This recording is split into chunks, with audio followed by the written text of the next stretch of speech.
আমার স্বামীকে নিজের হাতে খুন করেছি কাল রাতে। সেই রক্তমাখা ছুরিটা এখনো আমার হাতে।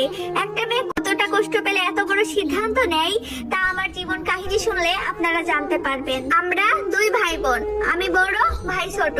বাবা ছোটখাটো মুদি দোকানি, বাবা স্বল্প আয়ে। বেশ ভালোই ছিলাম আমরা। তখন আমি ক্লাস 9-এ পড়ি।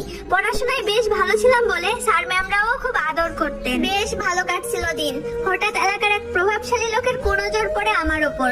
তার ছেলে আমার ক্লাসেই পড়তো। একজন বয়স্ক লোক হয়ে সে আমাকে নানান ভাবে ডিস্টার্ব করতো, রাস্তায় নানান রকম হুমকি দিত।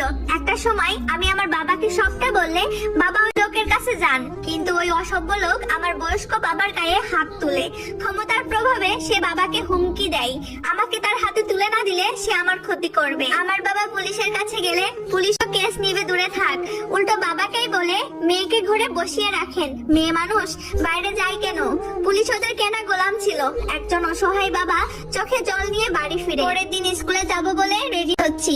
বাবা বললেন, মারে বাদ দে, গরিবের আবার কিসের পড়াশোনা। আমি বললাম, বাবা আমার দোষ কোথায়, আমি কেন পড়াশোনা বাদ দিব? সে বয়স্ক লোক, তার ছেলে আমার সাথে পড়ে, ভুল তো তার। আমার কথায় বাবা মাথা নিচু করে চোখের জল মুছলেন। বাবাকে আশ্বস্ত করে আমি স্কুলে গেলাম। ফেরার পথে হঠাৎ একটা মাইক্রো বাস সামনে এসে থামলো। কয়েকটা মোটাসোটা লোক আমার মুখ চেপে ধরে গাড়িতে তুললো। পড়ন্ত বিকাল, একটা পরিত্যক্ত বিল্ডিং এ নিয়ে যাওয়া হলো আমায়। আমার চোখ দিয়ে পানি পড়তেছিল, মুখ বাঁধা থাকায় আওয়াজ করতে পারছিলাম না। আমার উপর দিয়ে ওই লোকগুলো অমানবিক নির্যাতন চালায়। ওই দিনের কথা মনে পড়লে এখনো আমার রুহ কেঁপে ওঠে। আমাকে ওই পশুগুলো বাড়ির সামনে ফেলে রেখে যায়। রাত হয়ে গেছে, তবুও বাড়ি না ফেরাই আমার বাবা মা খুবই চিন্তায় ছিলেন।